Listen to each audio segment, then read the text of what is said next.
Hello, everyone. Welcome to Word Funk. I am Leon Thomas. I am joined by Austin Yorski and Johnny Maloney. Hi. Guys, what's going on? It's weird. I didn't know I was doing well, but then I heard you and I said, by comparison, I think I'm having a pretty good day. So you've cheered me up.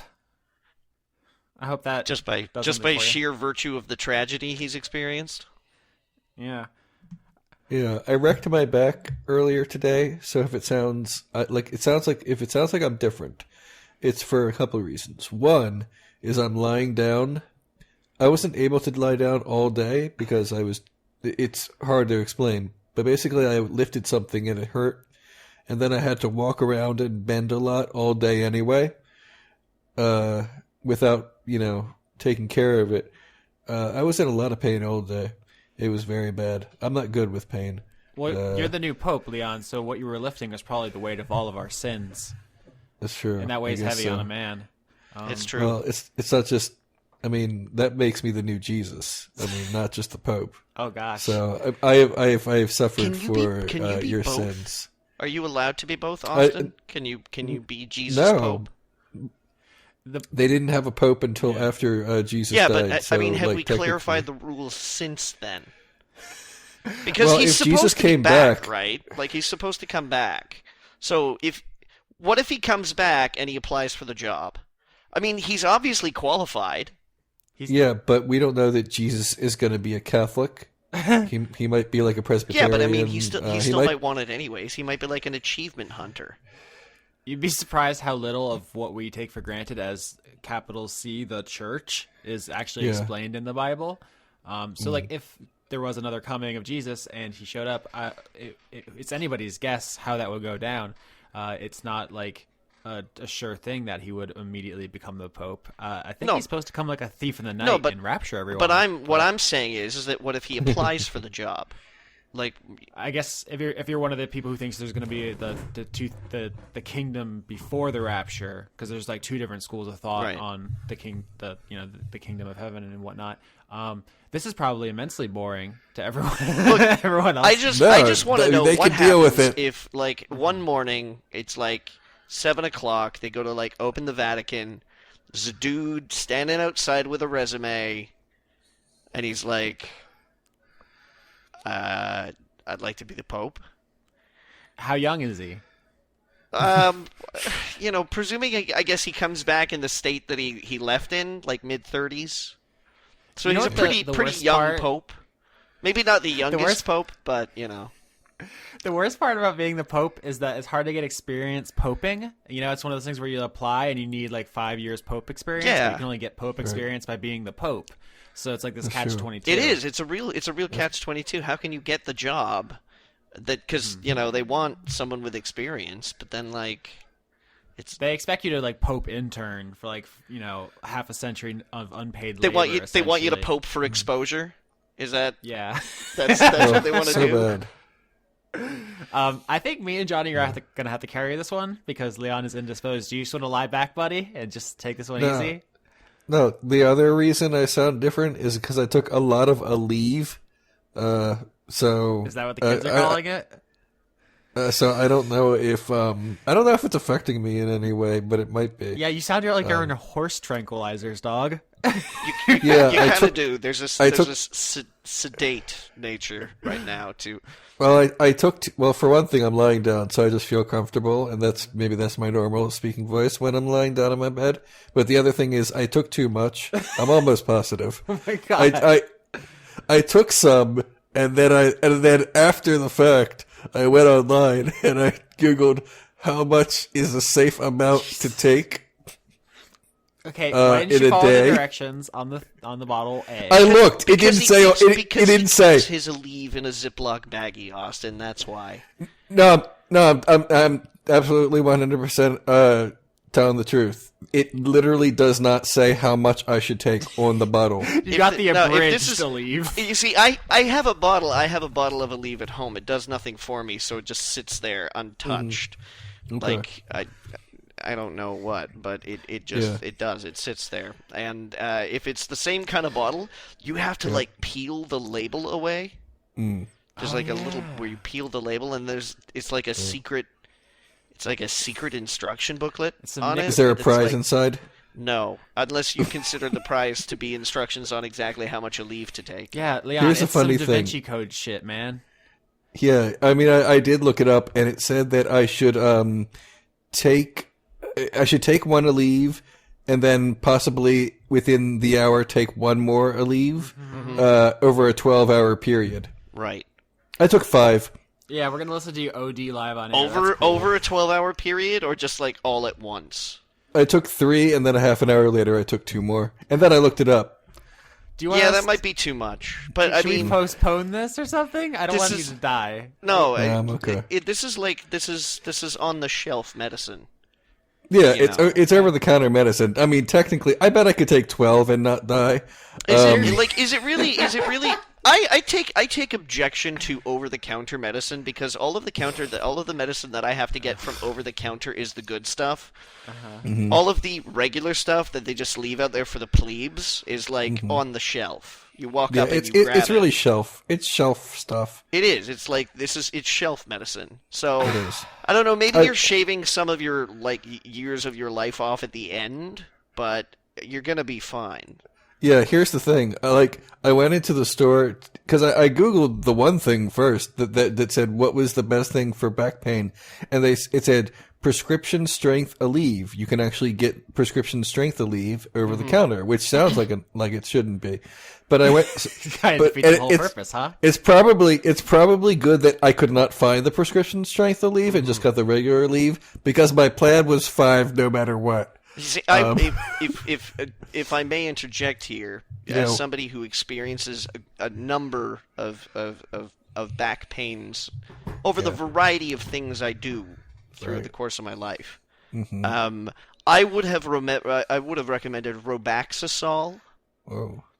It has the word "back" in it. It does. It has the word "back" in it. It is a mixture of a low dose muscle relaxant.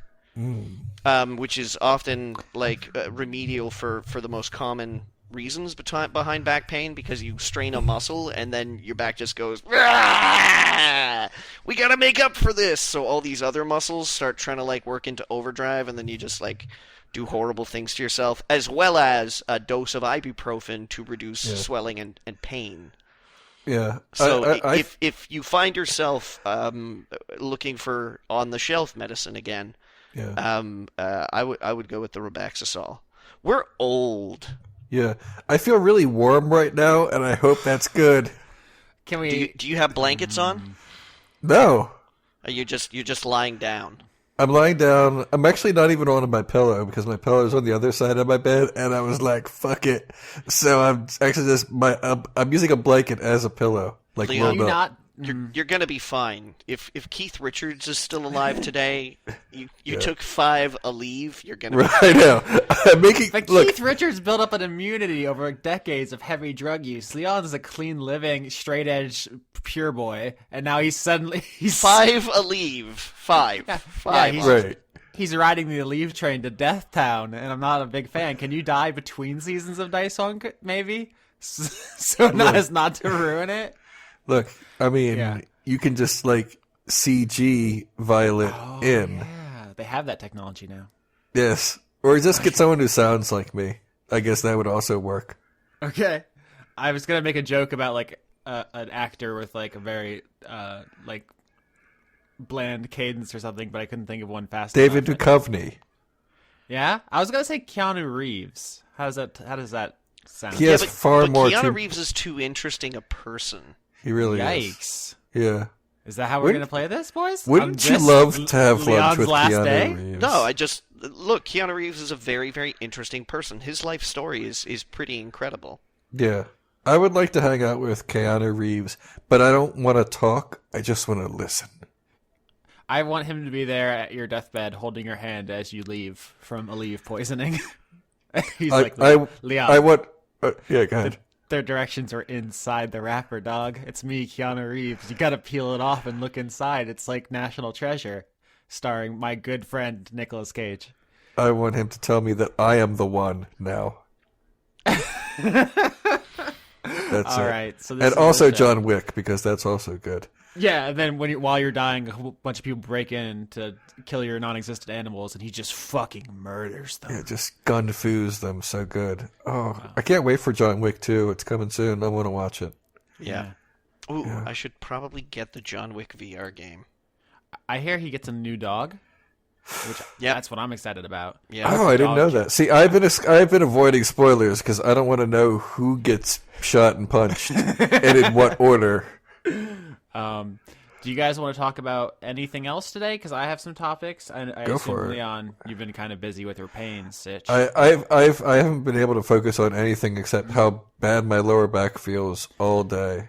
This is the Inexorable March of Time cast, where we talk about how we're all slowly decaying, and then we'll be gone, and no one will miss us. Yeah. Oh, someone told me to commit suicide today. On the internet? Yeah. That's usually how that happens. Not like in road, like someone in his car is like, I hope you kill yourself. Go. The light is green. No. No, just, I mean, it happens from time to time. Someone will tell me to commit suicide. I understand that people are like, oh, that you should just kill yourself. Like, I get that, but I mean, about your show? Yeah. Oh, yeah. No, everything is about my show. No, I just mean that, I understand that you can have that reaction to like political affiliations or like, world policy. Well, my show is pretty political. Yes, but in the end, it is about movies. I mean, it is about movies, but it's also about politics and philosophy. I mean, I never do an episode that's like, I sure did like the acting. It's always about some other thing, and it's the other thing that is inflammatory. I expect my show to become bigger and more inflammatory this year, much like a middle-aged man's prostate. So what I'm thinking... Don't you talk about my prostate like that. I'm gonna. This was like for... I think it was for Predator 2. Yeah, so you see that's what I mean. Predator 2, and it's like you should just kill yourself. I briefly talked about crime in it because that's relevant to the movie, and I talked about I forget the term. I knew it as I was writing the episode. It was something about fear of like crime getting out of control in the 80s. But actually, since about like the early 90s until today, although people don't always notice it, the violent crime rate has actually steadily declined, which is good. I mean, it doesn't mean everything's great, but that's a thing that turned out better than we expected. And I mentioned that in the episode because I don't always want to be all doom and gloom. And someone took offense to that and called me an SJW cuck. Wait, no, that's not true. Someone else called me an SJW cuck today. Right. For a completely irrelevant topic. And then, first he said unsubscribed and started saying like SJW cuck, you're the various other words that I'm not comfortable saying out loud. And then this was funny. He started commenting on all my other episodes, and his comment was always, don't mind me. I'm just gonna thumbs down your video here. And I was like, that doesn't do anything. So I don't care. So that was a fun. Sound like you're enjoying yourself. Look, you don't understand. Like, I don't encourage harassment over the internet. It's horrible, and you should never tell anyone to kill themselves. That's a terrible thing to say to someone. You should also not like find a stranger and just start calling them horrible names. I mean, if you're like morally opposed to some of the things I'm saying, okay, maybe that's one thing, but like, I mean, the point I'm trying to make is, I don't want to ever encourage harassment over the internet, but I got to tell you something. I'm sort of used to it. It like does not matter. Like if someone tells someone else to kill themselves, that's like a horrible, horrible thing to say. And I imagine it could just ruin someone's whole day. And I wouldn't blame that person for feeling really, really hurt by that. That's a terrible thing to say to another human being. But when someone said that to me today, I was like, okay, whatever. I'll just add this to the pile. Like, that's just a very common thing for me. At this point, I'm sort of used to it. I don't want to tell people, develop a thick skin, because everyone handles things differently, and you can't always expect someone to get used to that. But just personally, I am. So, like, I expect a lot of shit to come my way when I do an episode very soon that's going to talk a lot about Donald Trump. And I expect, like, a lot of shit to come my way. But I'm just going to tell you, to everyone listening, ahead of time, there's literally nothing you can say to me that's going to hurt my feelings too much.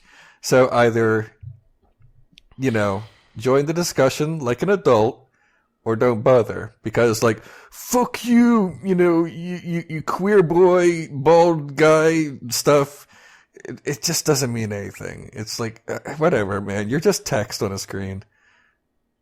And that's it. That's all I got to say about that. Does it bring you any solace that it's probably like a 13-year-old who's just like...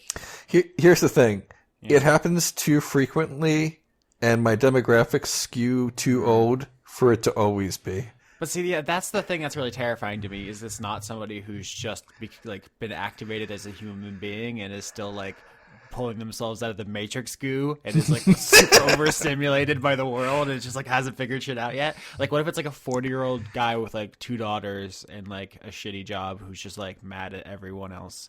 Yeah. And like that's just his life and that's the legacy and he's passing on in the world he wants to live in. That's like the thing that bothers me about it. And I'm nowhere near as popular as you, Leon. So I know.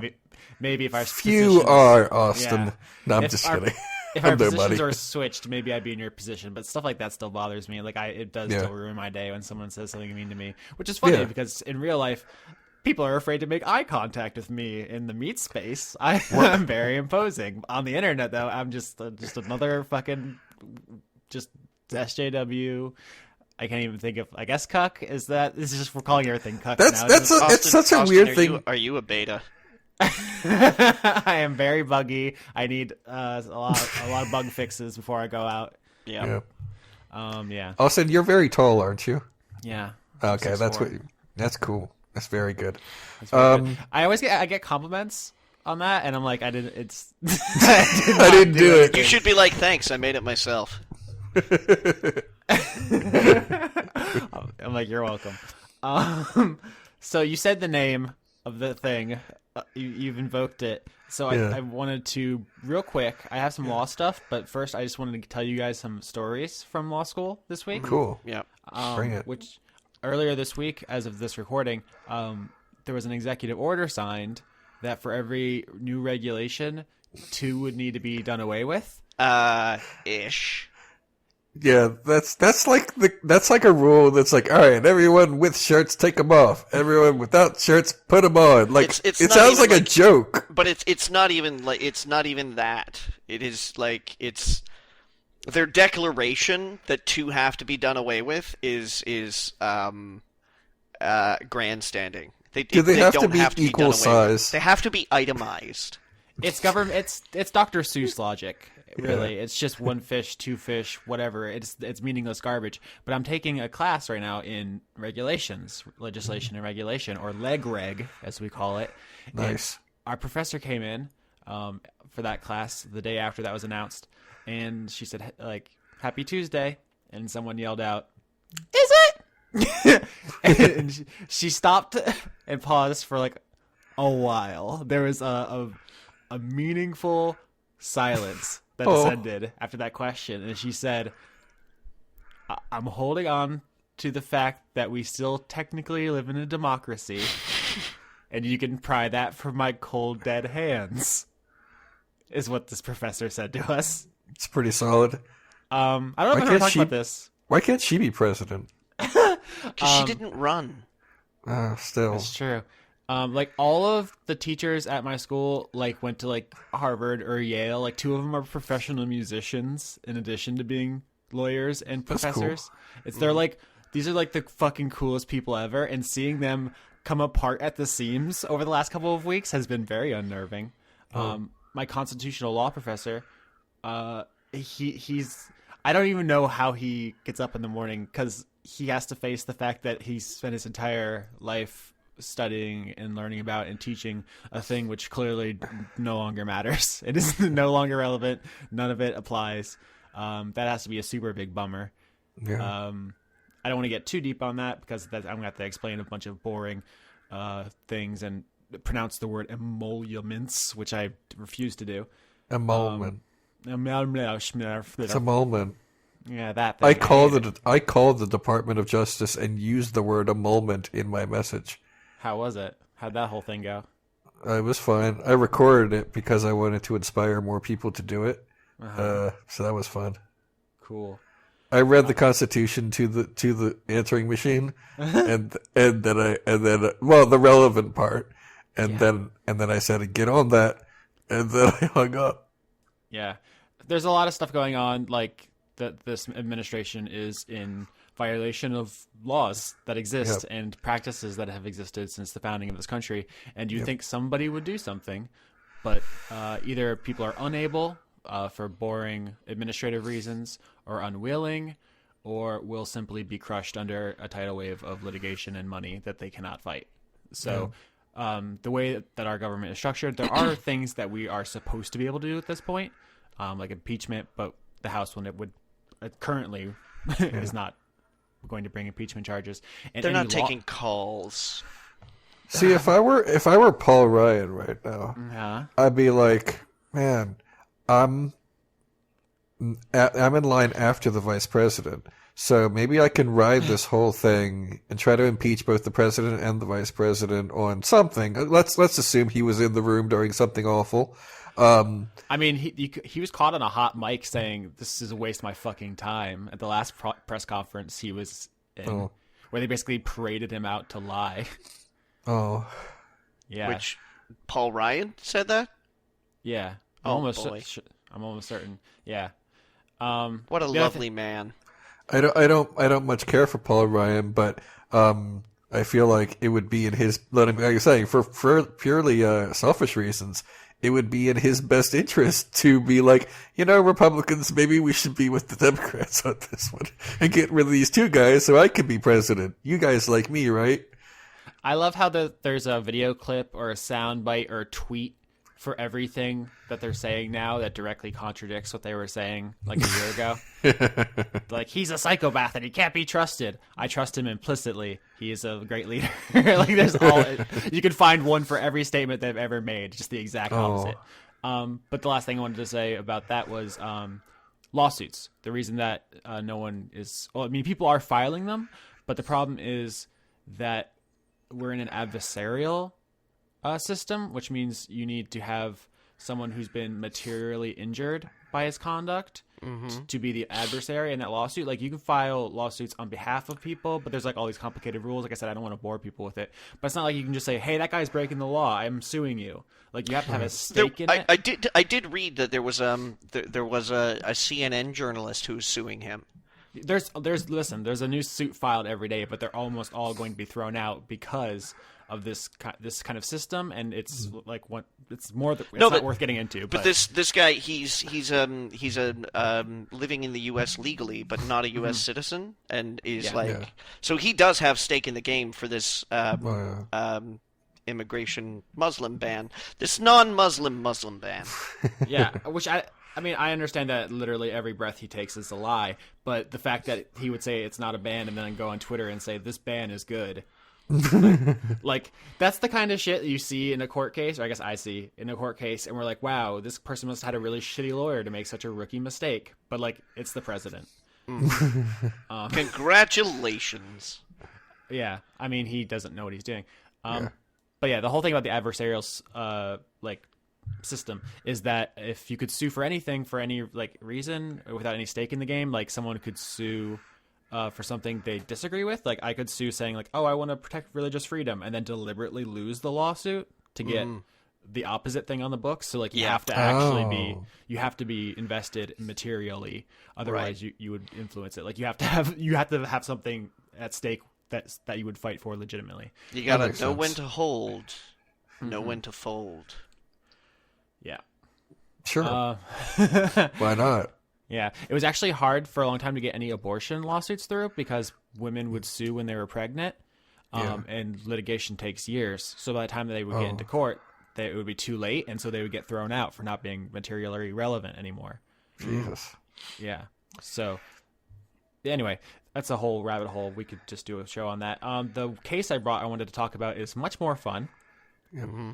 It involves machine guns and drugs. I know your guys' two favorite things. Cool. So, two of my favorite things, certainly. I don't know if they're my two most favorite things. I think guns is Leon's favorite, drugs is yours. Like I'm splitting it between you. Maybe a close second to salami. Never changed, Johnny. Here's the story. It's very simple. A guy goes to a drug deal to get drugs, but it's an undercover officer. He does not know that. He gets there. He says, "I don't have any money. Would you trade drugs for this machine gun I brought?" And the undercover officer says, "Yeah, it's good." And all of a sudden, they're like in a barter situation. It's like, okay. This guy's obviously a business school graduate. When do you take coupons? Yeah. I mean, it could be worse. It could have been Bitcoins. It's true. That is literally the worst thing. Anyway, so... Take that, every libertarian. Yikes. Sorry, go ahead. Yeah, let's just offend everybody. The undercover officer is like, sure, here's your drugs. And then he gives him the gun, and then he gets arrested because it's a crime. Yep. But here's the thing. So drug trafficking and the amount of drugs or whatever is a 5-year sentence, right? Mm-hmm. Mm-hmm. Okay. But there's a law in the books. But what about arms dealing? Well, there's a law in the books that using a firearm in a drugs transaction amplifies the sentence into 25 years. Right. Oh. So it's either 5 or 25, and the whole case hangs on whether trading a gun is using it. The law is if you use a gun in a drug transaction. So I mean that's the question, right? Does that count? Like what's Yes. I feel like. Oh, wait, is this the lightning round? Because I'm still in lightning round mode. Oh, we're in regular mode? I have a question. I have a question.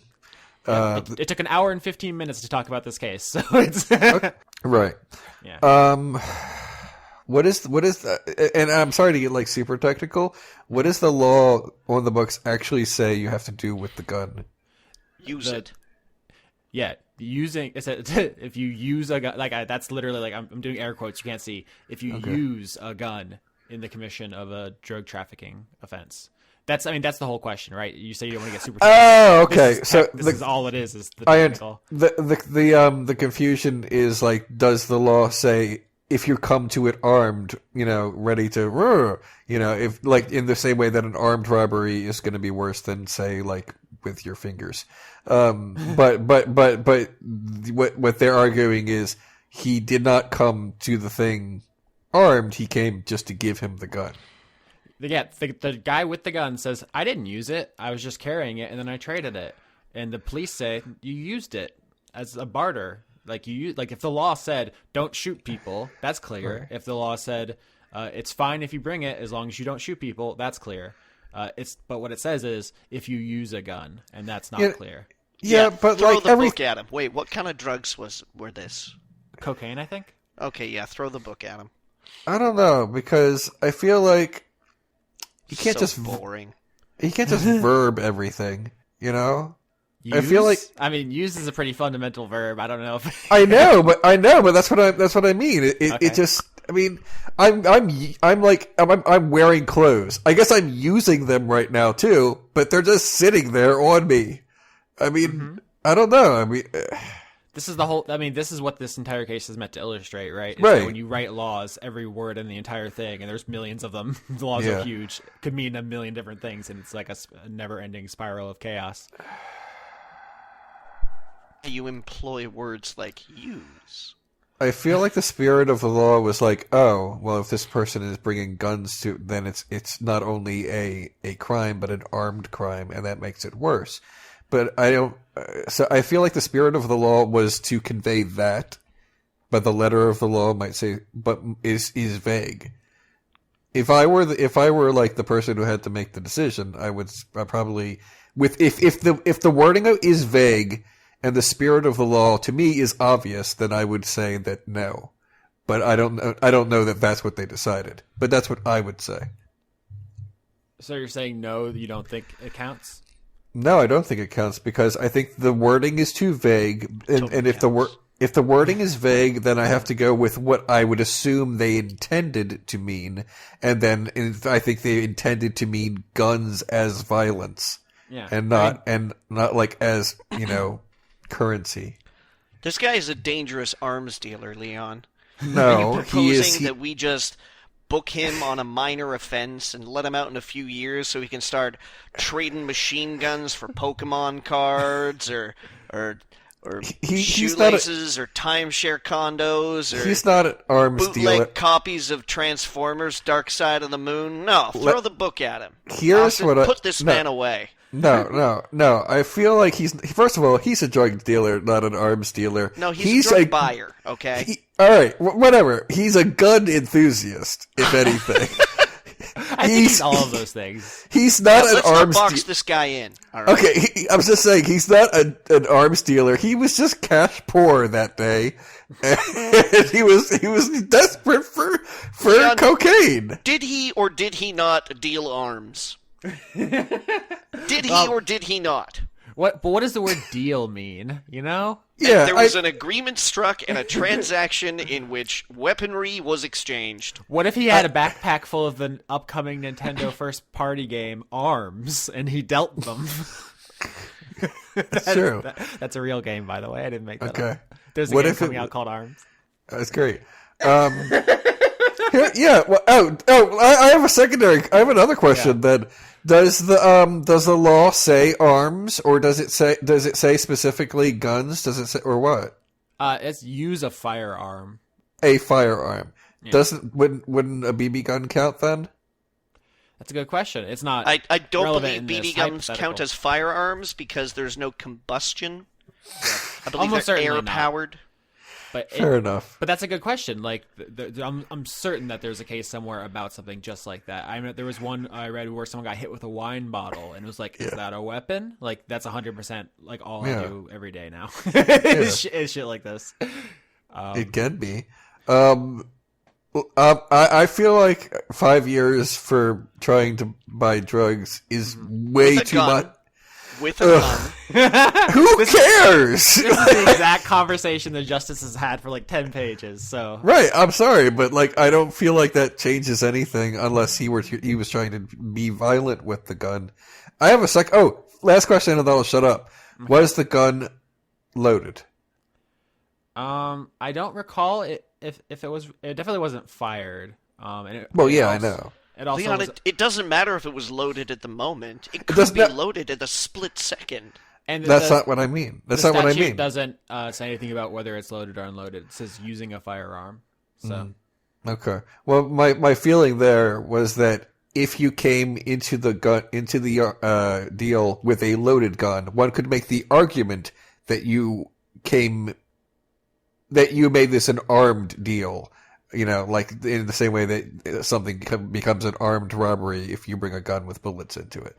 But I would say that, his sentence, 5 years for because he's a drug addict, that's more than enough. I mean, I think if you walk into a bank with an unloaded gun, it's still armed robbery because you're putting everyone in the apprehension of their fatal demise. Yes, so that's fair. That's fair. But that's fair. But like taking that into this case, he was not doing that though. He was not. He was not pointing this at the guy. Like, you better give me the cocaine. He was like, "Here, sir, would you like my machine gun?" Or we're weaving a deep fiction for this guy. It's rich. Yeah, I know. We don't know this guy's story. I feel like he shouldn't, but he's going to anyway. I imagine that he calls his mother twice a week. And tells her that he's doing real good in school. Johnny says... I'm sorry, go ahead. So Johnny says yes, 25 years. Leon says no, 5 years. I'd prefer it if it's no, but I think it's going to be bad for him. So the way this comes out is yes, 25 years. Yeah, the fascists win. I knew it. But it is not it is not unanimous at all. It is very close. It's heavily contested. I had to read multiple pages of Scalia being very butt mad about it. Of course. So, yeah, what Leon said about like the spirit of the law versus the letter of the law, like what were they intending to do? Stuff that's 100% what's going on here. They don't want people to bring guns to drug deals, loaded or unloaded, regular or machine. They just want the guns to go away because if the guns are there, people get shot. Hey, Supreme Court! I have a great way to solve that on a fundamental level. Yeah, but that's why arguably that's why they go with the one, because if the point of the law is to keep people from bringing guns to drug deals, this sends a very strong message: just leave your fucking gun at home. Yeah, Leon, guns are respectable, don't you know? Yeah. But there's also and if you just keep them out of our drug deals, then we could just shoot people that we know and love in peace. Accidentally. But then there's like a million paragraphs about like grammar and adverbs and the dictionary and stuff. Like there's a lot more to it. But that's the simple rundown, is that if the law is clear, you generally apply the law unless it involves rich people or white people against brown people. And if the law is unclear, then you can look to things like intent, although some justices hate that. Scalia famously just does not like it when you do that. And he's dead now. Yeah. And that's all I'll say about that. I feel like if the law is unclear, then you have no choice but to assume intent. If someone... If there is a bunch of blanks on a page, then what are you going to do? That's how I feel. I mean, what you're theoretically supposed to do in a criminal case is there's something called lenity, which means you should find for the defendant, because if it's ambiguous, you don't want to send someone to jail over that. That seems fair. But usually, on the other hand, we make loads of money off the prison system. Yeah. So. In practice, or like what the professor told me, obviously I'm not like an expert, my understanding is lenity is basically never actually used. It's only like retroactively used to explain when someone gets off on something like that. It's never like, I'm going to do this because of lenity. It's like, how'd you let that terrible person go? And it's like, it's basically like in hindsight. So anybody else want to talk now? I've talked for a while. You think I should take a sixth leave? Are you still in that bad of pain? Are you? No, I don't. No. I can't tell because I'm staying perfectly still. Now it's recreational. No, I'm just no. What I'm saying is like, if I'm afraid to move because if the second I do, it's gonna hurt and aggravate my situation, or. It's going to be like, woo, the pain is gone. And that'll be great. Sneak preview, Leon. The pain is not gone. Okay. That might just be your back forever now. My understanding is getting old is basically just being in pain until you die. Yeah, it's not always. It's also talking to all your other old friends in increasing frequency about how tired everybody is. Yeah. And just like stuff falling off and just not working anymore. It doesn't sound great, honestly. Not a lot of stuff falling off. A lot of stuff grows on. Skin tags, like ear hair. Oh, I have so much more hair in my ears than I used to. It's like, why is that a thing? Did you guys hear about the thing where they're experimenting with and they've had some success with injecting, or I guess young blood? Yeah, that's exactly what I was going to say. We're on the same page, Johnny. Yeah. What? Infusing old people with the blood of young people for its health benefits, which is like... Why? Because apparently it works. Yeah. What are the health benefits? And how can I get some? You just feel better. Like, I need more than that. I don't have the chemical or biological background to explain it to any satisfaction. It's probably still worth Googling. But I just found it... funny in a way because it sounds like something someone would make up in like a socialist science fiction story to talk about how like the rich upper class are like literally feeding on the young underclass. Yeah. But it's and real. I mean, don't get me wrong, that's going to be something that starts to happen actually, is that young people are going to start to get like plied for their blood. Oh, I mean, it already is happening. There's a blood bank right next to Florida State University where people go so they can afford books. But do you get like special prices? When you go in, are they like, oh shit, you must be 18. Welcome to the Gold Member Club. Not that I know of. I never actually went through with it. I was going to, but I didn't. I don't know. But you object to capitalism that strongly? No, I don't know. I just didn't have I don't think I had all the paperwork together or whatever, and I just never did. Yeah. You have to have like medical stuff, and I can't. Yeah, that's the whole thing. I'm a donor. I donate blood. Less frequently these days than I used to, but I still have my little card that's like, woo, Canadian Blood Services. Yeah, I just got my doctor's permission to donate plasma. I just have to wait until another doctor at the laboratory approves. But I have great blood. The tattoo has to heal over first. No, it's just they had to like say, oh, here are my medications, so they're like, these are fine, but I need your doctor to prove that you're not like getting them from the street or something. It's like, that's fine. I want to go in to give blood so that when they ask if I'm sexually active, I can wink at them. Hey, that's a good question. I mean, if they didn't ask. But if asked no, they didn't ask if I was sexually active. They asked a bunch of other probing sexual questions, some which were none of their business. Yeah, they're supposed to ask about like if you had sexual contact with other men or women who've had sexual contact with other men, I guess, or something, or gay men, or something. Or if you had sex with somebody in Britain in the late 1970s. Like they're like these weird. I mean, some of it's bullshit. Frankly, you should be able to be both gay and a blood donor. There are other ways to test for stuff. I mean, they literally do every fucking time. When you go in. But beyond that one that to me is kind of shitty. There are all these like really vague things, like strange things they're asking me, very specific things like. In the year 1979, were you ever in this country, and why? It's like, what? Yeah, what was going on in that country? It's like international. It's like international disease outbreaks, as well as like screening laws and stuff like that. That's the WHO. Do you ever have a fever on a Tuesday? I'm like, this is very strange. And like I said, I'm sure there are perfectly reasonable explanations for why they're asking these very specific medical questions, but they don't explain why in the questionnaire. They're just like, hey, we all know what happened in Sudan 8.5 years ago last Thursday, right? And I'm like, all right. I mean, I wasn't there.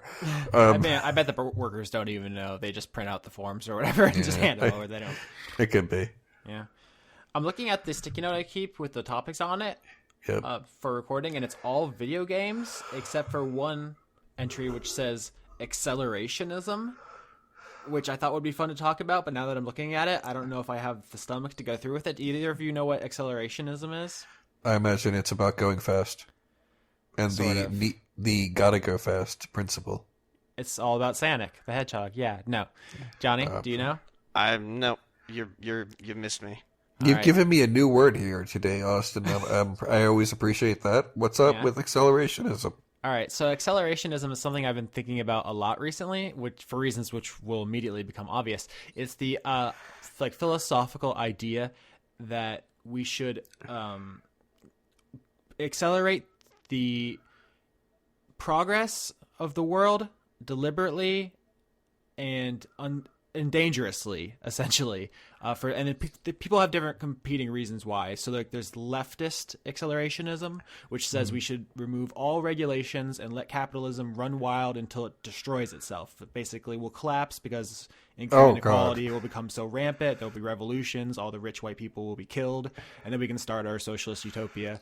And then there's like conservative accelerationism, which says remove all the regulations and let capitalism just do its thing until we reach the singularity, because with a profit motive, everyone will invent things until our society is perfect and we can mine asteroids, or, you know, we have the fucking replicator from Star Trek. And like so basically everybody wants to deregulate. The idea, is to basically let society just rip the knob off. Take the Nestea plunge. It's to have no safety barriers, no planning, no thought. Just go. Do the mannequin challenge. Because either things work out great, or they go so badly that no one will ever try the thing again. So what you're saying, Austin, is that we should break my heart, my achy breaky heart, just to see what happens. I've been thinking about this because people have been saying stuff about like how bad the Republican Party has been getting over the last year. People have been saying like they can't come back from this. This is like, you know, this will be the death of them. They've gone too far. And part of me had some hope that was true.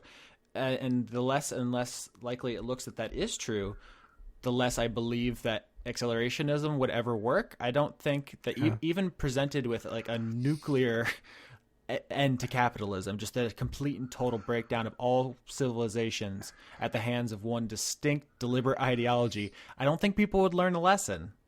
I think we would immediately do the same thing over again. I mean, historically that is true. I mean, when French Revolution, I mean, when people called World War I before they called it that, they called it either the Great War or the War to End All Wars, because they assumed certainly did. Because the assumption at the time was, well, this is so terrible and this is the big one, so that means that we'll obviously have a new better understanding of each other, and we'll have like this League of Nations, and then no, obviously it did not, because that assumes a lot about human nature. That's just kind of, I'm sorry, but kind of ridiculous. And frankly, the more you explain accelerationism, the more it sounds like a supervillain's like idea about how to destroy the world and how they justify it. Yeah, like it's every JRPG villain ever's monologue right before they turn into some kind of half angel, half demon thing, and you fight them in space. Right, it's basically Ra's al Ghul's idea of his very like backwards ass idea about how to save Gotham City. He's like, we will destroy it. That is how we will save the world. It's like, no, it's like you can't do that. That's like saying you've solved a hostage crisis by killing all the hostages. It's basically 100% that. It's just I've like a tiny part of me has seen the rise of income inequality around the world and harbored some kind of hope that it would get bad enough that people would do something. Or I don't know, maybe that was naive. But now I'm feeling like I've gone from naive to super cynical about it, and I don't like that either. I don't want to be like the person who says like humans are just fucking broken, we'll never learn, we're stupid, and we're just going to do the same thing over and over again forever. Like, remember that time we beat the Nazis? Whew, that was a bullet dodge. We did it, guys. Never again. And now they're back. Like, is that... I mean, technologically and socially, human progress does happen. It just happens very slowly and not consistently. Meaning, hence the name of the thing, right? Like, it's too slow for a lot of people. They want to see change in their lifetime, and the only way is to crash this car. Robot bodies! Well, first of all, that's extremely selfish, and second of all, sexy robot bodies. When I say that human progress is not consistent, I don't mean that we're not getting better in the long run. I mean that it's not, tomorrow human society is better than it was yesterday. Like, no, it's more like we take 2 steps forward and then 1 step back. Yeah, we're currently taking your left foot in, and then you take your left foot out. Yeah, there's always the backlash to the progress. You put your left foot in. Sometimes you shake it all about. Currently, we're stepping backwards at this very moment, at least in my country. Mm-hmm. But it's more likely that we will take 2 steps forward after it's done. It's not definite. I don't want to just assume everything's going to be okay. I used to feel that way, and then the badness happened. Mm-hmm. But that's what I'm saying, though, right? Because like it was naive of me to think it's like everything's getting better, people are learning, it's like the world's looking up, and then suddenly it's not that anymore. And I don't know if it's like, is this temporary? Have I changed? Like, what's going on? I'm just basically looking for reassurance and philosophy from you. The risk of acceleration is far greater than the reward, because I would never 100% endorse it. Obviously people would die, and it's not a cool thing to just be like, I think your life's not worth as much as my progress. which is incidentally a thing that some of the people in charge right now think. If you've ever read any of their manifestos, there's some really troubling things written by the people who currently make the rules. Did you guys know that Steve Bannon's domestic violence papers are available to read on the internet? Yeah, good old Anonymous. I have actually read bits and pieces of Steve Bannon's divorce stuff. Mm-hmm. Because he wanted to take his kids out of private school because there was, quote, too many Jews. Yep. It's so weird. All I've read of Steve Bannon, I basically read off of his body language every single time I see a photo of him, and I go, no, put that away. Are you sure that wasn't just like take that somewhere else? Are you sure that wasn't just those pictures of old Arby's I keep sending you? No, but I did get a couple of them mixed up with couches that had been left on the roadside in the rain. There's no reason to attack this man's physical appearance. His ideology is toxic enough. No, but his demeanor is very simply reflected in every photo I've seen of him. He looks unpleasant. And that's not like I don't want to necessarily equate that with saying that he's an unpleasant looking man, but he also is. He just looks unpleasant. Yeah. I don't want to. Here's the thing. I don't want to say, oh, and also you're ugly. Like, but you can tell certain things about people not because of their, how genetically they worked out, but how they present themselves.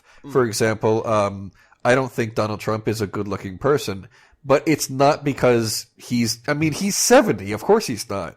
But that's not what I gained from looking at him. What I do look at him is a guy who has combed over his hair and he has a fake skin color, and I'm like, oh, you are very much presenting the fact that you're a phony, aren't you? Yeah. And that does say something about him. His physical appearance is not, I think his physical appearance is gross. I'm saying Donald Trump's physical appearance actually does somehow convey what is inside a little bit, which is rare because usually, can't judge a book by his cover. I feel like his cover is the whole fucking story. Yikes. Yeah, I don't have anything to add to that. That is okay. Mean. Actually, this reminded me of the Bannon anti-Semitism thing. Here's a weird thing that happened last semester to me, or not to me. I was present, and I didn't say anything on the show because it seemed like something that, when explained, sounds worse than it was. But now I'm just gonna tell it. In class, one of my professors asked a question. They're like, "Oh, if this happened here and this happened here, what's the proper jurisdiction?" And someone answered, and they said, "Is it Miami?" And she said, essentially, and I don't want to say like I'm quoting because I can't remember the exact wording, but she essentially said, "You know who answers questions with questions? Jewish people." And everyone was like freaked out by that and very quiet and weird. And then later, someone else, and I don't approve of this, but it happened. Someone else looked up her social media, this professor, and apparently she's conservative, and they also looked up other professors' social media, and like basically all the rest of them are liberal, and that's not surprising. There's a reason people say like, oh, the higher education system is liberal, is because once you reach a certain level of intelligence, you'd have to be, or else you go insane. That's a weird thing to say to a person, isn't it? Was that one of your professors? Yeah. What? I think it was supposed to be a joke, which is why I didn't immediately come running to tell this. It seemed like something that when you say it, it seems really bad, but it just seemed like a bad joke. But there's no punchline. Yeah. There's no punchline to that joke. The only response to that statement is, so? I mean, that was it was quiet silence, and discomfort was the response she got for that. But I think it was a joke. I guess, well, but she needs to talk to her writers. Yeah.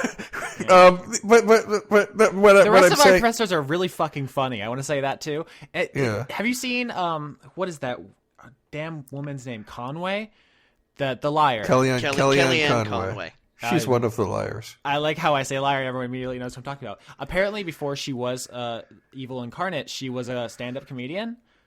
There are apparently that must have been wretched. Apparently there are videos of her that I have not been able to like muster the stomach to watch them. But apparently she is awful. And why are hateful people so bad at stuff? Like they're not good or nice. They're just like bad, like a lot. I guess that's where I'm maybe that's going. what makes them hate. You think? Just the rejection because like it's the didn't get into art school thing, maybe? Oh God. I'm only slightly joking. Like I know. There has to be some sort of resentment there, right? That like no one finds you enjoyable to be around has to like build up inside you. I honestly, I know it's really like it's really cliche to go around the internet and start poking the bear about all these like Cheeto dust virgins and things like that. Like, no, that's definitely resentment 100% radicalizes young white men. Yeah. Yeah, but that is a big part of it. That's absolutely a big part of it. And I wouldn't even say that it's only young white men. There are a lot of social theorists who believe that these exclusionary immigration refugee policies that the United States are trying to enact right now are really going to do nothing more than radicalize a whole new generation of young Muslim men. Mm-hmm. Could be. For the record, my joke about the intelligence of conservatives is not 100% serious, and I realize it's kind of hypocritical to like be like, look at this bad joke, and then I made a bad joke, but like my roommate's conservative, like whatever. Like, I'm kidding. Go on, Leon. No, I'm sorry. I also realized I just did my best friend is black. Like I can't win for losing tonight, huh? I'm just fucking up all over. Whatever. I did have one thing to say about that. A friend of mine, he's a Republican, and he said, "I want to be like the Republican version of like Jon Stewart, and people who talk about political things in a way that is really funny." And I was like, and in my mind, I'm like, yeah, that's probably pretty good. And then he said that. And then he said something along the lines of, not directly to me, but to someone else who was in the conversation. And he said, "Why isn't that a thing already?" And someone responded, he says, "Because conservative values aren't funny." Mm-hmm. and that they are. Someone explained it better than I'm fumbling over my words with it now, but there's a kind of pointedness to conservative values that do not lend itself to humor there, because the humor would always sound, even in the voice of my very nice Republican friend, would always sound mean-spirited. The cornerstone of comedy is empathy. You have to understand other people and be willing to engage with them, to get them to relate, to have the build-up and the release, the catharsis. Like it's a deeply human thing. And like without being a total fucking asshole about this, humanity and empathy are not priorities of that ideology. Okay. That's as simple as it can be put, I think. I feel like there's a certain single-mindedness of conservative values that in a way is kind of debilitating. Like it takes itself so seriously over everything else that it actually it makes other aspects of life kind of impotent. Like you can't be funny because you always have to be on message. Oh, you always have to be getting respect or profit. You always have to be getting something. And comedy is, in some senses, selfless. You're trying to bring other people pleasure. Yeah, and it's also like comedy is also pretty denigrating.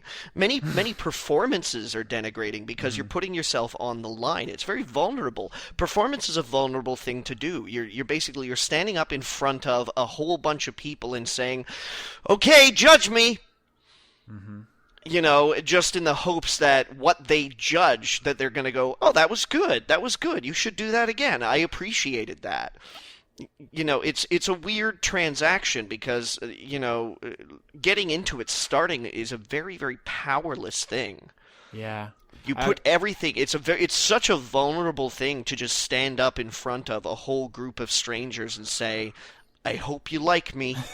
Over the last week, we've seen some people speak out against certain policies, and the administration has characterized those disagreements as betrayals. I don't know if you guys have seen this, but it's very much this is about me now, everybody, and if you don't like it, you were doing this deliberately to hurt me and to disrespect me. I deserve respect.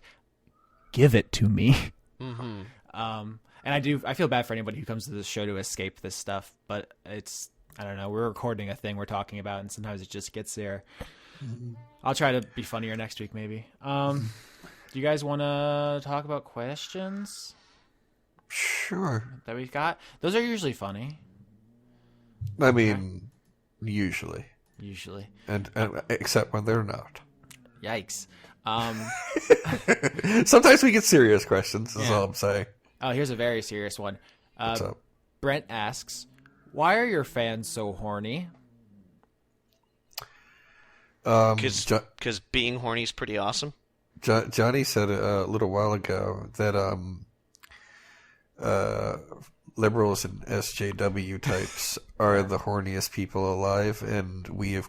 On my show, maybe because of what I talk about, I've cultivated a left-leaning audience, and because of Dice Funk, double that.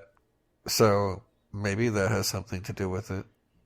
Yeah, it's not like this is an aggressively sexual podcast, right? Like, no, out of here giving dick slanging tips. Like, we're just talking about politics and video games. But every time I go to the forums, it's sticky. Our comment sections are ribbled. I don't know how that happened. I don't want to take any credit for that. I just think you guys are just doing your thing, right? Yeah. It's not there's nothing sexy. Next on Word Funk, how to properly apply your moisture. Oh my! I don't know. Maybe we'll bring a psychiatrist on an episode or something and ask them. The real answer is demographics. That's all. Okay. I mean, you got it. Next question. Lana Seawolf. First of all, I don't mean to call you out. I'm going to steal that name for the next season of Dice Funk. Seawolf is a phenomenal last name. But this is... It's also a very good musical act. Nice. But this person actually has a question asking a nickname, which was, I think, Fossil Queen, because she's some sort of archaeologist adjacent profession. Cool. And she asks, is it okay to name a new species after you guys? Which I assume is a rhetorical or hypothetical suggestion and not hey, I'm filling out the paperwork right now, which would also be very cool. That would straight up be one of the most flattering things that anyone has ever done for me in my entire life. Okay, so a new species is going to be named after you, Johnny. What a species of what? What would be the most flattering to you? Yeah, dig deep. Virus. On that one. I was expecting anything but that. I was like, oh, he's probably going to go with some kind of food, plant, or maybe kind of majestic animal. No. Something that makes people fucking sick. Streptococcus maloney. I would like to believe that one day someone is sitting in the waiting room of an ER, and then the doctor comes out and he's got the surgical mask on, and he pulls it down, and he looks at his feet, and then he looks at the mother of the patient, and I said, I'm sorry.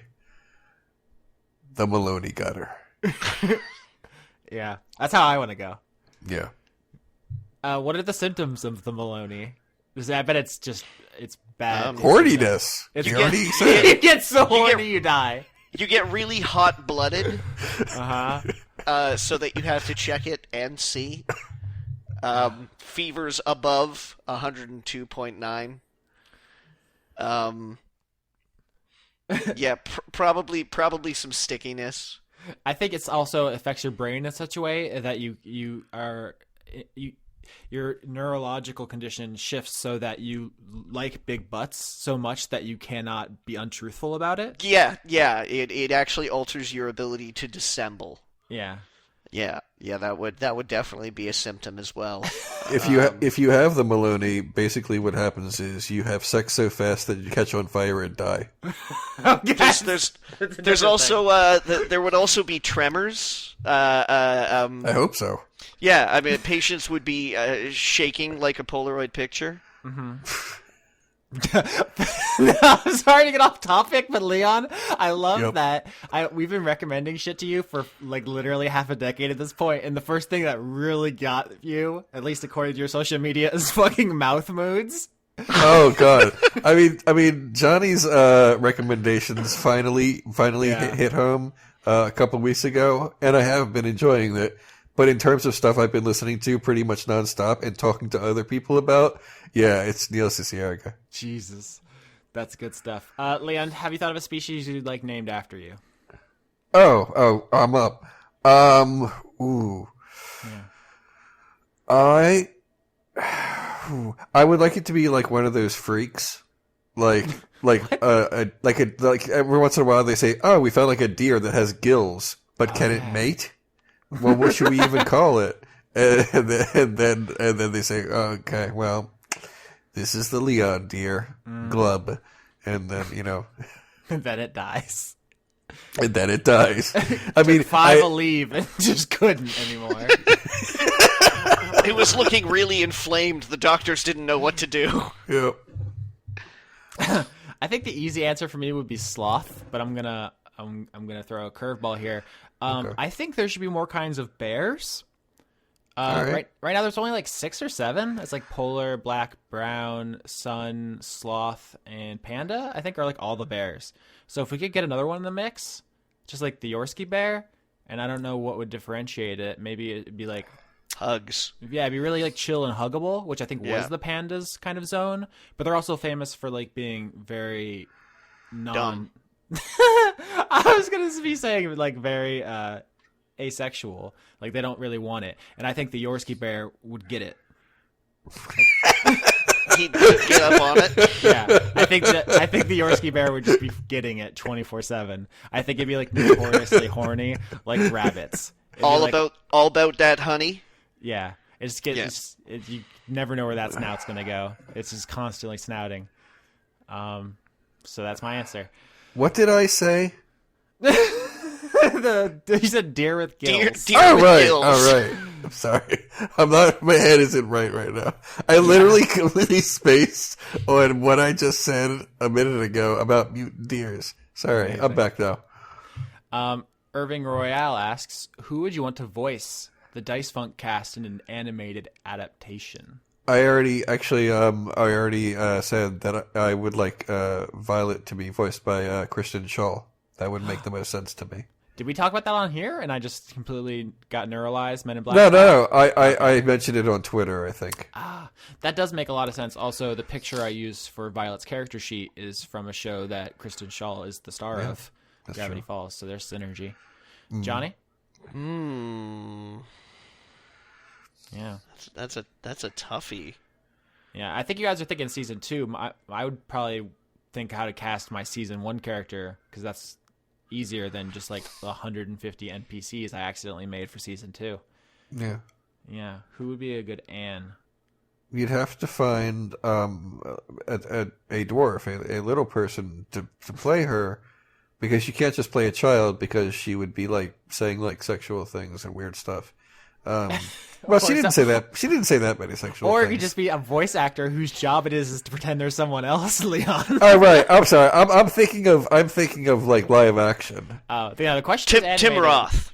There we go. Oh, Tim Roth. Okay. I would like Rob Goodwood to be played by a very depressed Tim Roth. Now, I mean, do you guys want to answer live action? Because that's an entirely different thing I hadn't even considered. Yeah. Well, mine would just be a costume. Yeah, or a CG. Yeah. What's the lady from Ghostbusters who's very good? Kate McKinnon. Yeah. I would like her to do Anne. She can do like a high kind of annoying voice that I try to give Anne. That would be pretty sweet. Yeah, we can cast other things if you want, or we could do another next question. I'm pretty much done. Okay. Cyretha asks, Leon? Yeah. I see you've gotten back into watching wrestling. Can you share what you like and dislike about the current era? Oh, that's a good question. Basically... I just want to let you know right now that if you say John Cena, I'm expecting it. No. Some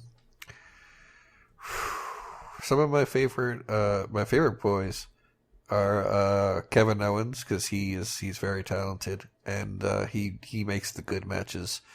I remember him when he was Kevin Steen back in PWG. AJ Styles is good, and he's like a major player in WWE now, finally. He's like 39 years old, and he's still in like incredible shape. He just out wrestles everyone. He's just very athletic. He just put on a very good match on the Royal Rumble. What I'm enjoying about it most now is that, like, I mean, it's kind of social for me because I have friends who watch it, and now we can talk about it. And I really love that there is a YouTube channel that's just really great, and it's about wrestling, and it's very funny. And the people who host the channel, they're like good guys and not shitty guys. Because sometimes when you think wrestling fan, much like gamer, you think shitty guys. And they're good guys. It's What Culture Wrestling. They're very good. So what I like about it is that it's fun, something that I used to enjoy, but like I wouldn't say I grew out of it. I just didn't have time for hobbies. And now I'm watching it again, and it's a lot of silly fun, and I get to talk to my friends about it. That's cool. What I don't like about it, I don't like Roman Reigns, but apparently nobody does. Like that's like the stock answer of who do you hate in WWE, because he's being positioned as like the next John Cena or the next Hulk Hogan or the next Steve Austin, but he's not good. He basically, when you want your top babyface, your top good guy in the company, one of the key things that he needs to be is he needs to talk really well and deliver like electrifying promos like The Rock, and like get people hyped up and have cool catchphrases and all that good stuff. He's not good at talking. Sometimes there are people who are not good at talking, but they're just so impressive in the ring. They're like, ooh, look at the weird thing that guy did. Like AJ Styles can't really talk, but he's good in the ring. He does all kinds of cool flippy things. And Roman Reigns can't do that either. He's got nothing. There's nothing particularly special about him. He's okay in the ring, given the right opponent, and he can't talk for shit. He has a good look, and Vince McMahon loves big sweaty men, I guess. I don't get it. I don't know. That's a head scratcher for me that I still haven't figured out. I just looked up this guy. He looks like what's the actor who's gonna play Aquaman? Jason Momoa. Yeah, he's like that guy, but sweaty. He's very sweaty. He's like I looked it up. There's 100,000 pictures of this man, and he's sweaty in every single one. He can't not be sweaty. That's his thing. Okay, this is gimmick. I understand there's a lot of gimmicks in wrestling. He's the sweaty man. Yeah. No, I mean he doesn't even have a gimmick. He's just a big dude whose name is Roman Reigns, and he doesn't have like a distinct personality. I'm into the alliteration. I guess. I mean that's what you want. Or what about rhyming? Rhyming happens occasionally, but I can't think of like what's a good Jake rhyming? the Snake. Yep, there you go. Nailed it. Rocked it. There you go. I mentioned earlier. I dug really deep for that one. That was just hidden under a very large boulder in the back of my mind. Yeah. You know, Jake wasn't the snake. He was the man who held a snake to the ring. You know, I hate to be the guy who's like, Frankenstein's not the monster. But like that's a very confusing nickname. Anyway, that's all I have to say about wrestling. It's kind of like it's fun, and I enjoy it, and I guess that's it. I've talked too much about this now. I'm sorry. I'm very sorry. I learned about a very large sweaty man, so that's a plus for me. Good. Next question is from Orpheus, who asks, any recommendations on how to get into D&D lore? For me, I learned most of it through osmosis from video games. There are just a bunch of D&D games, Neverwinter Nights, Baldur's Gate, Planescape Torment, and then there's just everything else, which is just D&D by just virtue of being fantasy literature, which means it either got it from mythology, Tolkien, or everything else that was inspired by those things. Which, I mean, even Tolkien was inspired by mythology, obviously. So D&D lore, when someone says that, I think they specifically mean the stuff that Wizards of the Coast now owns as property identity, like stuff that isn't from like Celtic legends. We're basically talking Forgotten Realms. Yeah, we're talking about like named characters and Elminster, fucking Drizzt. Yep, and species like your beholders and your Tarask, your mind flayer.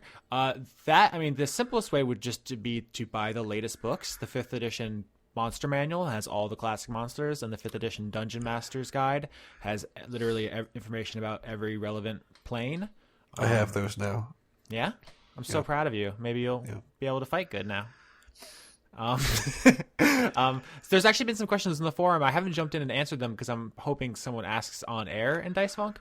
But there's been some talk about how time is perceived between different planes in the D&D world.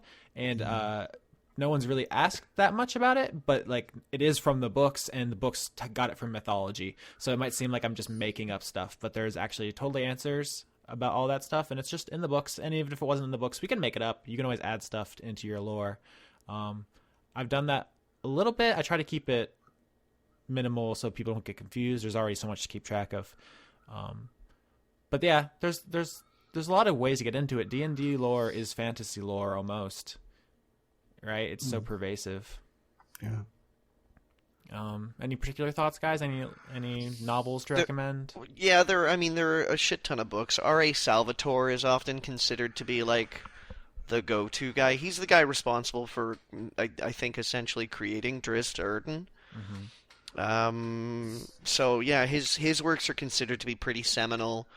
The Dragonlance books, less so these days, because Dragonlance has kind of been shuffled off to the side a little bit. But back in my day, they were pretty much go-to.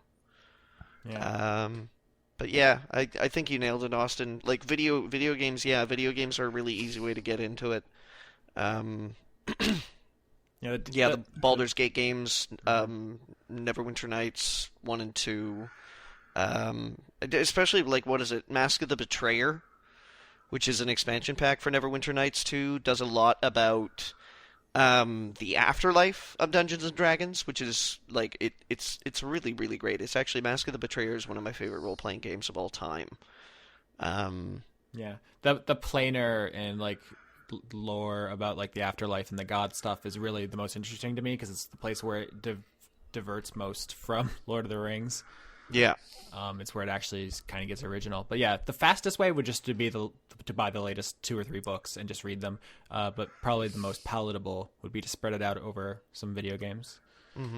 Or you can just read a wiki. Like there's a wiki. If you just like what are dark elves about, you just type in dark elves into Google and it comes up. The internet is your friend. That's the super boring answer. You probably could use that for everything, right? What's the best fruit? I don't know. Let's ask just Google it. Yeah. Let's just hold on. Let me type in best fruit. I just want to see what it says. Best fruit. Oh, here we go. Apple is the first thing that came up. There's like a slideshow. I don't know about that. I mean, they're good. They're good, but I don't know about best. I mean, I bought some apples earlier, but that was more out of like they're cheap. And do you feel like that was the best decision you've made all day? I feel like it was a healthy decision. I've decided to start but eating not the better. best decision. Look, all of my decisions today were about my back and taking too much medication. So I feel like of all the decisions I did make today, my grocery store choices were probably the best. They were the only decisions I made today. I don't know. I think taking medication might have been a better decision. The best fruit is banana. Next question. Oh, I also bought bananas. You're awful, Austin. Manny Garcia asks, how heavily edited is each episode, and what are the things that you mostly edit out? Leon, you can speak to this show, and me to the other one, I suppose. Do you want to go first? All my freestyle rapping gets edited out, and I'm getting sick and tired of it. No. Things I do to edit the show are actually pretty minimal because it's just a conversation. It doesn't need to flow like a story the way Austin's stuff needs to do. The first thing I do is I put our audio files together and make sure they sync up. And then I hit noise removal on mine and noise removal on Johnny's. And I never need to do it on Austin's because he lives in some kind of soundproof booth or something. No, I've just set up my thing to do good audio. It's very good. I mean, I'm impressed, but like, I can't do it in my home. But anyway, after that, the major things editing are like long pauses, so that has to go. Every few weeks, I will say something that I regret because the funniest joke of any given episode usually. I just say some idiotic thing, and I'm like, no, that's the old me, and then I remove it, and it basically, in terms of like things actually spoken that are removed per episode, between 30 seconds to a minute. It's usually racial slurs or when we accidentally dox each other. No. Only that second one has actually happened. Yeah. Austin actually did say something about where I live. No, that wasn't me. Oh, wait, that might have been Johnny. I'm sorry. I apologize. I doxed your old place. I also said my real initials on the show once, and I'm like, yeah, let me remove that too. I don't even remember. It's okay. I just said that so he doesn't have to kill me. Yeah. But yeah, like almost nothing is edited out, but I still listen to each episode from front to back just in case every time. My apologies. That's okay. Yeah, so I do make a lot of edits to Dice Funk. Usually cuts anywhere from 10 to 15 minutes out, as opposed to your 30 seconds or so, you said. That consists of anytime someone has to look something up, like, oh, let me get the book for a minute, or like, how does that work? I'll Google it. That happened last episode. And actually, like, that threw me off my game so bad because I was juggling so much math. I actually kind of feel bad. So this is if I have forgotten or don't do it, you know. You did not sound pleased. Yeah. This probably won't come across in the reporting, but allow me to apologize for that now. I'm not thrilled about how I handled that. I was You're fine. Very flustered. That's okay. It was a very tense episode for all of us. We were all talking over each other and like, wait, I want to do this. So it's okay. We were all kind of fucking up. Well, that adds to what the question is, which is like, what do you edit out? Mostly talking over each other. Yeah. To be listenable, that's just not acceptable. So I don't let that happen. Also, anytime silence, like long parts of silence, either because someone's thinking, like, how would I react to that? But they don't say anything out loud. I'll leave it in if they say, how would I react to that? But if they don't say anything. Also, there's this thing that just happens when you podcast, which is where two people start talking at once and then they both stop because they want to be polite. Yeah. And then they both start again and then they stop. which is exacerbated by about 5 times due to the presence of a Canadian on the show. It definitely does not help. Also, Lauren's internet connection isn't the best, so she always feels like half a second behind. So yeah, looking stuff up, silence, over talking, and the one thing which is probably like the most crucial is Leon types constantly. If you ever wonder, like, how does he not understand? Like Austin just explained it. It's because he wasn't paying attention. He was typing. Literally, the frequency and volume of the type. I would, if it wasn't possible to separate the tracks into different people and fix them separately, I would rather not do the show than leave it in. It's that bad. That's not a judgment on Leon as a person. That's my psychosis about the sound of typing while people are talking. It's like I don't even know. I didn't even know I hated it until I started audio editing. I cannot do it. Yeah. The explanation to that to the audience, Austin and Johnny probably knows. In addition to playing, I'm constantly working. I'm never not working unless I'm sleeping. If you've listened to the show, you know Leon's literally moderating his comments while he talks. Yeah, I can't. I literally can't stop because there's always so much to do to manage my company in such a way that it will actually grow, as opposed to the way a lot of people do and say, I'll just put this thing up. I'll just put this video up and hope everything's fine. No, I have shit to do, and that's how it's marginally successful. This is the first show I've done probably in years in which I'm not typing. I have not typed so far. Because you can't. You're physically incapable. Right. We've solved it. All we had to do was cripple you. I've clicked on a bunch of things, but I haven't typed because my keyboard is slightly further away. Oh, man. I have looked at my comments, but I haven't responded to them or approved them yet. I bet. The other editing stuff I have to do is like around the show. Like if you've listened to it before, you know I edit every episode into like a supercut to put at the beginning, like last time. That takes a long time. I basically have to make another show out of every show. And then I add like music to the front and back. I do credits, which have to be recorded separately and edited in. I've also hidden a lot of backmasked messages in season 2. Do you guys know about this? I don't know if you actually listened to the show we did together. Yeah, I listened to your weird backward sounding stuff at the end, but I have yet. I haven't like said, okay, let's decode it because I have things to do. But I know people in the forums do. Yeah, they absolutely do, and the YouTube comments and stuff. People, there was only one I made that was too hard to undo because I slathered them in layers of effects to make it hard to uncover. We'll talk about that during the post-mortem of season 2, but there's a lot of editing that goes into that show. I really want it to be as good as it can be, which is stressful on the people who are on it. We've been talking about that recently because as we get to the finale, the stakes are very high, death is around every corner, and everyone is like frazzled. Both in and out of character. And so part of what I love about the show is that we get to have that, and then we're going to reset, and then we're just going to be making boner jokes for like 15 episodes, hopefully, until shit starts getting real again. So that is the great thing about like resetting the universe. Every 30 episodes or so. Yeah, the boners. The boners. It's the best part of any show we do together. Yeah. Love the boners. They're very good. What else do I think that's all I basically edit out on, just basic noise removal, sometimes trains or whatever in the background. Not a big deal. But I can't think of anything else interesting. So that's that question. I think we're out of time, huh? Yeah, just about. Anything you guys want to say before we go? Oh shit, Johnny bought a theremin. I forgot. Yep, he's doing it. He's been sitting here for an hour and a half waiting for the chance to bust it out. I'm having fun. Yeah, I'm gonna have to use the amplify thing on Audacity to make sure people can hear that because I can only kind of hear it. But that is another editing thing that I would do. It's an industry secret. Yeah, there you go. It's an inside tip. We amplify sometimes, but not very much. Yeah. All right. Is that how we're gonna end the episode, Theremin? Oh. Shit.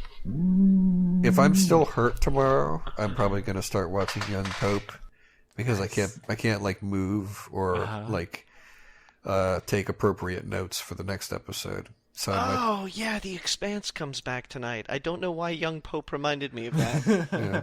I wish it is also a show on television. I wish it was available on a platform that I have like easy access to because I like that show a lot. But then they stopped having. Is it not on Netflix in the States? No, not the last time I checked. I can check again, but it wasn't before, which is why I stopped watching it. I thought it was. Expanse is good from what I've seen of it. Was that show I hated? I don't think you watched it. It's a science fiction show. Yeah, that one, Leon. That one show you hated. No. Didn't I watch the pilot episode and make a fart noise? I don't remember. You've definitely done that multiple times. I don't think you watched The Expanse. Oh. Maybe. Is that the show where there's a space detective? Yes. Then I did watch The Expanse, and I made a fart noise. Because I remember how much you hate neo-noir. It's all coming back to me in a rush. Jessica Jones, and you just can't with it. No, that's not true. I should probably turn my theremin off. Yeah. All right. I'm gonna go now. I wonder if anybody's gonna listen to this episode and, based on the political stuff, think that I have some sort of affection for the Democratic Party, and I would like to get it out there that they are a bunch of spineless fuckboys too. Ooh, fuckboys. Yeah, so that's on the record. That's hot. No, I like hear them that, more. Democrats? Austin's got you on notice. All right. Yeah. Disconnect on 3. Give me just a moment here. Sorry, I've been reading the Magic the Gathering story stuff for the new set, and it's pretty hilarious how much is de-escalated, guys. Like, the 2 sets ago, it was about, like, basically Cthulhuoid aliens were destroying the universe, and then the next one was about, like, a plane of pure evil, where the only way they could win was by teaming up with a villain. And the story of the new set is a guy robs a science fair. Was there something like in the science fair that's like a nuke, or there's like a portal making machine or something. It's like mildly plot relevant, but like nobody important is introduced or dies. Like the stakes are like hilariously low compared to like previous stuff, and some people in the fandom are apparently mad. I've just been reading forum stuff. I think it's hilarious. Oh, I forgot the thing I was going to ask at the beginning of the show, and then I was in such like a wonk that I forgot to ask it. Oh well. Is it too late?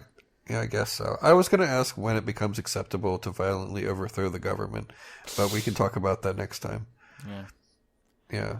I think it's only acceptable in retrospect. That's the trouble with it, huh? You never know. Yeah, I know. If it's too late until it's too late. Right. Like, I mean, the American Revolution was treason. Mm. But like in retrospect, we're like, yes, I guess we're glad that happened. I don't know. Johnny left. Johnny just fucked off. Did he stop his recording? I don't know.